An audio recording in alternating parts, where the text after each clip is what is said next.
Hey, Jonathan, remember that track meet back in high school? The one where you got picked as the another for the 4x100 relay? Everyone was so shocked when they announced it. But once you started running, you blew past everyone and crossed the finish line way ahead. I still get chills thinking about that moment. That's when I seriously fell for you. I thought I was going to die that day. My legs were shaking from nerves, and I could barely breathe. But then I heard you yelling my name from the stands, and suddenly I got this burst of energy. That's when I realized just how powerful someone's support can be. Right? I always saw you as a hero. Even when we got married, I truly believed it had to be you. But once we started living together, I realized even heroes are human. You get tired. You need a vent sometimes. It's totally okay to lean on me, but if we don't support each other, we won't make it in the long run. I'm exhausted from work every day too, and there's always something going on at home. I'm doing my best for the family, but honestly, sometimes it's just overwhelming. I know, I really do. But I have my own pace, and it's the only way I know how to be. People might say I'm selfish or just being lazy, and maybe they're right. But honestly, without you, Jonathan, I'm completely lost. It's because we're married that we need to face things more seriously. We can't just keep tossing the weight back and forth. I want to be your hero. I want to protect you. So I need you to treat me like I matter too.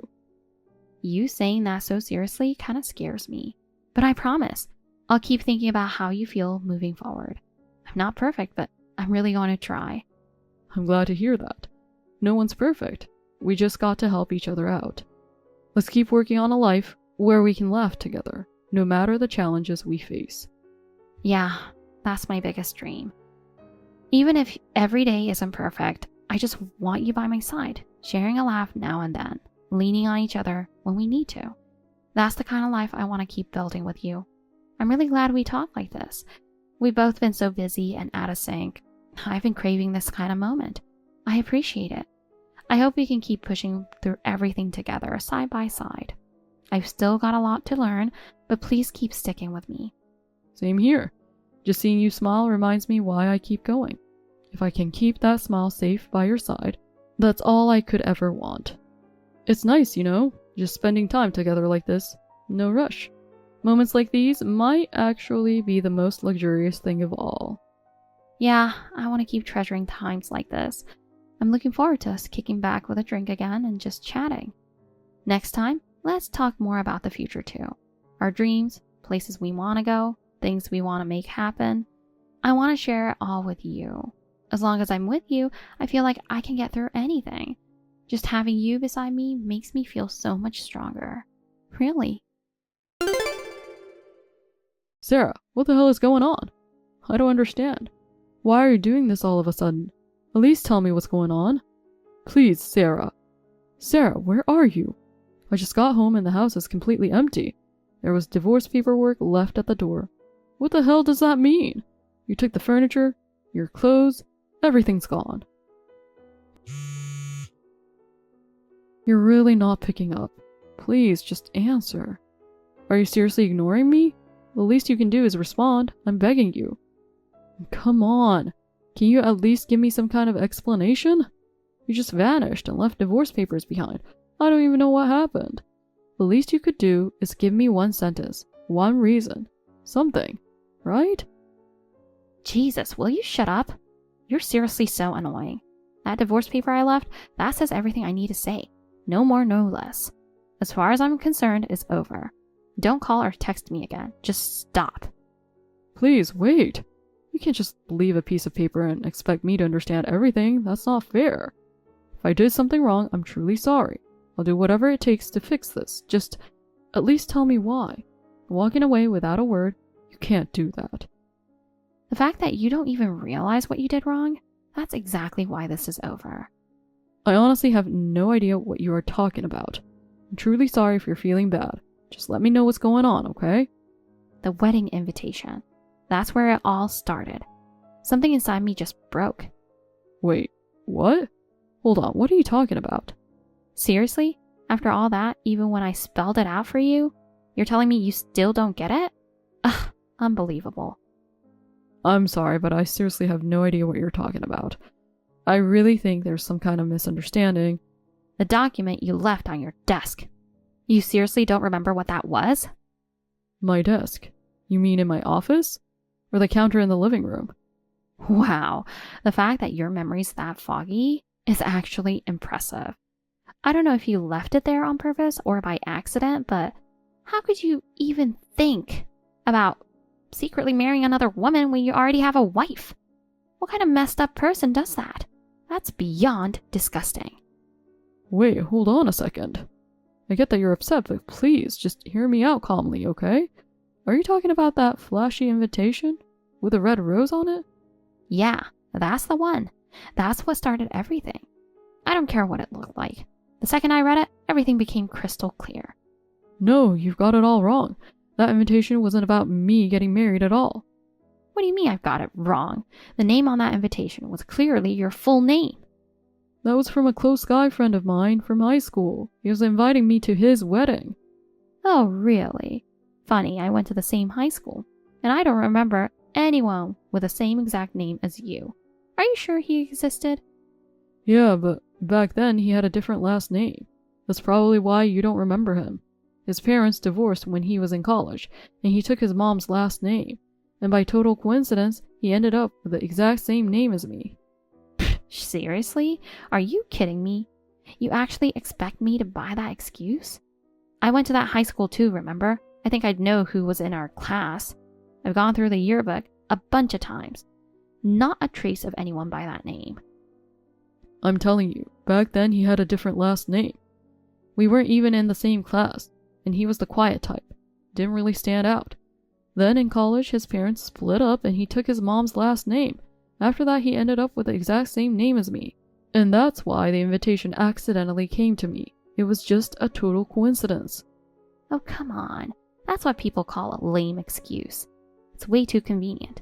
It sounds super sketchy. Everything I'm telling you is the truth, I swear. Please believe me. Yeah, sure. I mean, it's not like excuses that convenient to pop up every day. Still, a wedding invite with your full name printed on it? You can't exactly explain that away, can you? And just so you know, don't bother trying to get rid of the evidence. I already took a photo of the invite and saved it on my phone. Okay, I get it.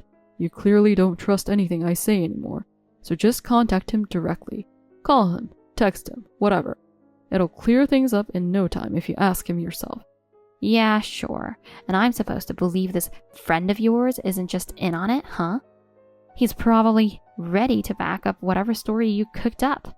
You probably asked someone to pretend they have the same name and just go along with it, right? That kind of trick won't work on me.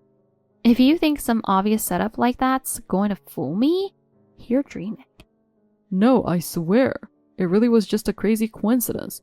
I never thought it would cause a misunderstanding like this, not in a million years. But if you seriously won't believe me, then what the hell am I supposed to do?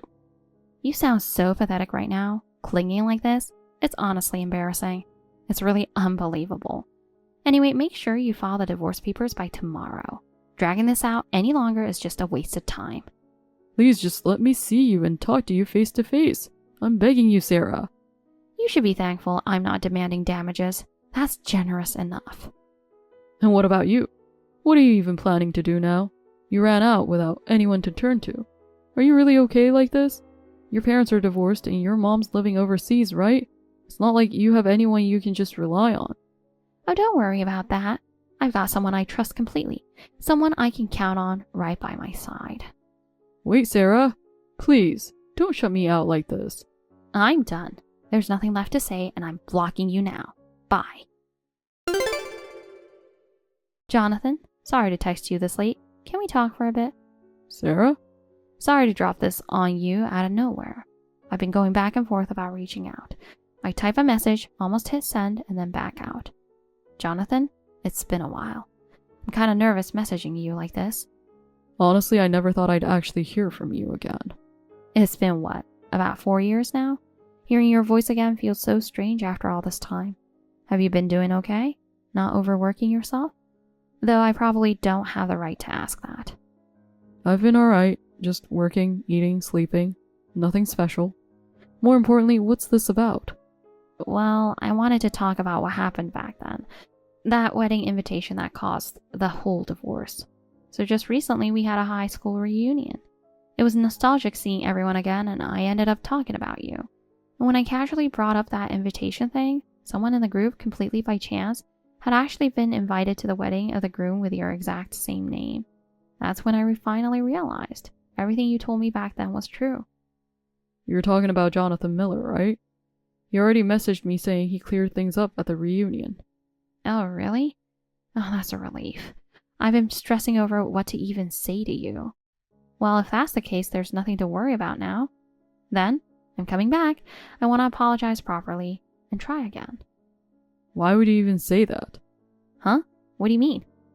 You had me blocked for years, and I never heard from you. But I actually filed the divorce papers a long time ago. Yeah, I figured. I knew that much. Then why are you suddenly saying you're coming back? That doesn't make any sense. Because now that I know it was all just a misunderstanding, isn't trying again the natural next step? We can just submit new marriage papers, right? No need to overthink it. What are you even talking about? Huh? Did I say something weird? I'm just trying to have a normal conversation here. Come on. If this were just a case of someone storming out after a fight and awkwardly coming back later, then yeah, I could maybe get it. But this, this goes way beyond that, right? But still, in the end, it was all just a big misunderstanding, wasn't it? That's not the point. Sure, maybe it started as a misunderstanding. But the fact is, you didn't even try to hear me out. I tried to explain. I even offered proof. But you brushed it all off like I was lying and shut me down. Then you completely blew up on me, vanished, and cut off all contact. Now after all that, you want to just stroll back in and pick up where we left off? Don't you think that's a bit much? I don't know how to respond to that. Also, it's been 4 years, Sarah. You really think I just sat around doing nothing all that time? Wait, what do you mean by that? I mean the real reason you walked out like that. Why you ran off without letting me say a word. What? Where is this even coming from all of a sudden? You were just waiting for the perfect excuse to run off with a guy you were cheating with, weren't you? Then that whole mix-up with my name happened, and you jumped at the chance to use it as cover. What? What the hell are you talking about? You didn't even give me a chance to explain. You just cornered me out of nowhere, and then disappeared. You didn't even give me a second to breathe. So yeah, I'm saying maybe that was your plan all along. Wait, hold on. Jonathan, are you seriously accusing me of that? About Jonathan Miller, the guy we talked about earlier, he's always been super well connected, especially with people from high school. He keeps up with everyone. You weren't an exception, and sometime after our divorce, he casually mentioned hearing something about you. At first, I thought he was joking, but the more I listened, the more stunned I got. What? What did he tell you? That you've been begging some guy to marry you, but he kept dragging his feet, and you got so fed up, you went straight to his wife and demanded she divorce him, which, of course, blew up in your face and got you hit with a huge damages claim. Wait, that's not true. I mean, that's not the full story. It's not like that at all. And that guy you were cheating with, wasn't he your ex? The one you used to mention even before we started dating? That upperclassman you said you bumped into again at the school festival? Jonathan, please. That's enough. Just listen to me. Why now? What's the point? You're no better. You've been making all these assumptions about me, judging me without even letting me speak. Like how? Be specific. You just took whatever Jonathan told you and ran with it, without even once trying to hear my side of the story. You're wrong. What I'm saying is, I looked into everything myself. I dug through real facts, cross-checked evidence. What Jonathan said was just the starting point. Everything after that I confirmed with my own eyes and feet. So, no matter what I say now, it won't change anything? The only reason I'm even talking to you right now is because everything I'm saying is based on solid facts. Not guesses, facts. Things I've confirmed. Now that some time has passed, I can finally say this. Right after our divorce, I was a mess. Mentally, emotionally, completely wrecked. Back then, I honestly believed that ridiculous wedding invitation mix-up was what ruined our marriage. I kept asking myself, did something this stupid really destroy everything we had? It made me feel completely helpless, Like I was worthless as a husband and a person. I started thinking maybe you'd never actually trusted me. Not as a man, not as a partner. From the very beginning. No matter how much I thought it through, I couldn't find a way out. I spiraled so deep into negativity that even breathing felt hard. I lost all sense of who I was. I couldn't even think about the future. I couldn't see the point of living. I hit rock bottom. Honestly, I was hanging on by a thread, in every possible way. And then Jonathan told me about your affair. At first, I didn't believe it, but the details were too specific. It hit me like a truck, realizing my wife had been cheating and I hadn't seen any of it. But weirdly enough, that shock made all your erratic behavior back then finally make sense. That's when I realized I couldn't just keep wallowing in misery. I had to get moving again. So I started digging. I pieced everything together and built up real evidence about what happened. That's why I'm not lashing out blindly or blaming you based on emotions. Still, if there's something you really need to say, I'll listen. That much I owe you. Well, so, just let me say one thing. Just this one thing. What? I'm truly sorry for cheating. I regret it from the bottom of my heart. Back then, I don't know. I just wasn't seeing reality. I got completely swept up in the moment. Looking back, I don't even recognize who I was. But after I broke things off with him, things got really hard. I got hit with how brutal real life can be. Just like Jonathan told you, his wife demanded damages from me. A pretty big amount too. I had to borrow money, work day and night. And only recently, I finally finished paying it off. I kept telling myself if I could survive this hell, you'd be there waiting for me. That belief is what kept me going. I pushed through it all because I truly believed I could stand beside you again someday. Huh? So what, and? No matter what you say now, my feelings aren't going to change. Please, Jonathan, I'm begging you. Give me just one more chance. I'm truly sorry for everything. This time I'll support you. I'll be the kind of wife who stands by you. I used to run from everything, but not anymore. I want us to be a couple who talks things through and walks forward together. So please, I'm begging you, Jonathan. Sorry, but that's not going to happen. No matter what you say, my answer won't change. What? How come you can reply so quickly without even considering it? We really loved each other once, didn't we? You could at least pretend to think about it for a second. That's not what this is about. This isn't about feelings or sympathy or any of that. I'm married now. What? Married? What do you mean? No way. It's only been 4 years since we split. You got remarried that fast? That's insane. Wait, don't tell me. You had someone before the divorce? Were you the one cheating? I'm not like you, okay? I never do something that shady. I met my wife through a mutual acquaintance. It was a proper arranged introduction. We got married the right way, with honesty and respect. An arranged introduction? That's hard to believe. After the divorce, I was a wreck for a while. I couldn't trust anything or anyone. Every day felt empty. My aunt couldn't stand seeing me like that, so she basically dragged me to the meetup. I was sitting there thinking, why the hell am I even here right now? And then she walked in, my wife. Anyone else would have been turned off, right? A guy carrying all that baggage. But the second she saw me, she told me later, I just had this feeling that you were someone who shouldn't be left alone. Can you believe that? And after that, she was incredible. She stayed close, helped me slowly pull myself together. She never asked for anything. She just stayed by my side. How could I not fall in love with someone like that? Wait a minute. How can you do this to me? Telling me all this now? That's really unfair. That's why I'm saying I have zero interest in getting back together with you. The past is the past, and my life now is somewhere else entirely. But Jonathan, I finally realized something. Deep down, I still love you. No matter what I did, you were always on my mind. It might be too late, but I really believe I could be there for you now. This time, I want to face everything with you. I want to stand by your side. That's why I've made up my mind. I'm coming to your house right now to tell you how I really feel. Wait for me, Jonathan. Yeah, no. Someone else lives here now, and showing up like that would just be a huge problem. Wait, someone else? I changed jobs, started over. I live in a new town now, a completely different life. So even if you came, it wouldn't mean anything. No way. That can't be true. And one more thing. Can I ask you something? The real reason you want to get back together, you're not after the money I saved up while I was single, are you? I hope you're not considering using it to clear your debt or something similar. Because honestly, I can't think of any other reason you'd want me back. If there is one, then tell me. No, that's not it. The debt's already...